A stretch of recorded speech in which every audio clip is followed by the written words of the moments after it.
Alright, here's how to play the saxophone. You want to start with a working sax. So, assuming that you have that, you want to make sure that you have a reed that's in working condition. Basically, that means that it's not old, mildewy, it doesn't have a really wavy tip. If you have an old or wavy reed, you probably just want to get a new one, even though there are some small fixes for that. Let's start with the body. So you want to take the body out of its case. It's the largest part of the saxophone. There's going to be this little black cap in here while it's in the case, so nothing gets in there. You want to take that out. At this point, you probably want to take out your reed you have and start soaking it in your mouth. You can soak it in a bottle of water, that's fine. Anything that works.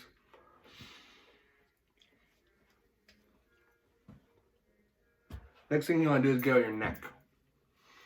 Your neck's this little tiny curved bit. And you want to put your mouthpiece on it. Your mouthpiece is this little bit. It's going to have a cap on it probably. And you want to just put it on there. And there should be about 1/4 of an inch left of this cork here.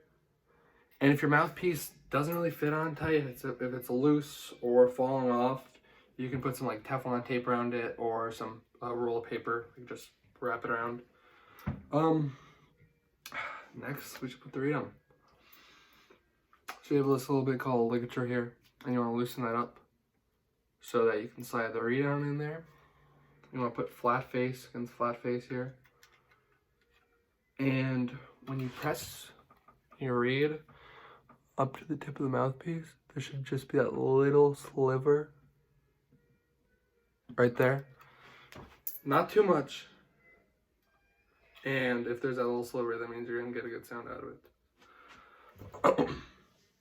At this point, you probably want to put your neck strap on, because we're about to play some saxophone.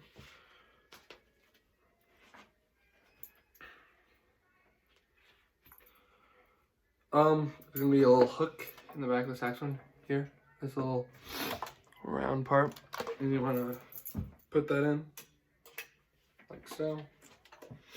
And you want to loosen this screw up here.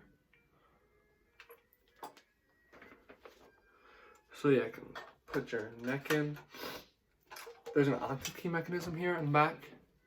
And you want to make sure that if you hit this key right here, that is lifting up the octave key all the way off the pad.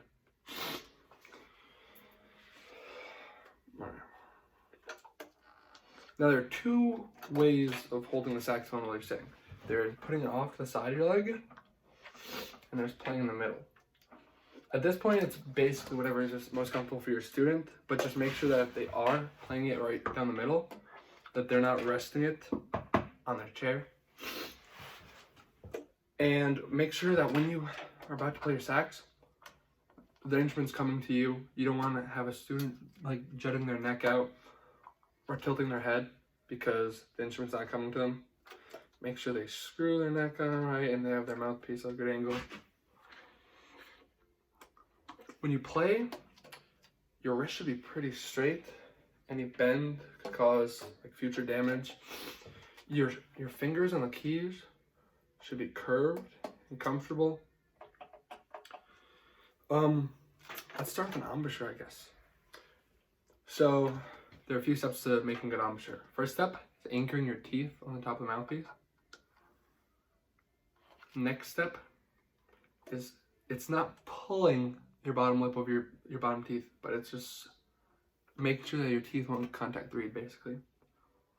Then you want to round out your embouchure, kind of make equal pressure all around.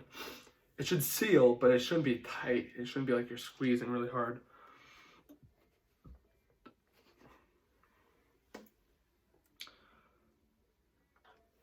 Okay, let's talk about articulating. You should start with the breath attack, because that's probably going to be the easiest way to get a student started, which is just attacking with your air, not really involving your tongue, but eventually you'd like them to touch the tip of their tongue to the tip of the reed and do like a ta sound, ta, and that should make a good articulation. Now air. Breathing is very important when you're playing with an instrument. You can't have a lack of breath support. So when you breathe in, make sure it's a low and from your chest, and make sure you're pulling on your diaphragm down here, this muscle at the bottom of your stomach, and you want low air, and you want to fill up, you want to sip in your air. And when you push it out, you want a steady airstream, and you'd like some warm air. And make sure it's not forceful. You're not pushing the air. It's kind of just letting it out. You shouldn't be tense anywhere. You shouldn't be like tense in your neck or your chest. It should be a relaxed process.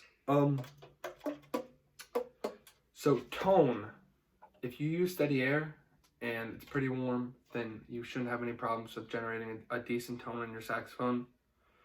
You can get things called overtones if you overblow. So like if I were to play this low C, I could also go, that's an overtone. I get that from overblowing. That could be too much lip pressure. That could be not enough mouthpiece. That could be too much air. You want a smooth sound. You don't want a jarring sound. And if you're ready for vibrato, you want to do that by lowering your bottom lip just a little, like pulsating it.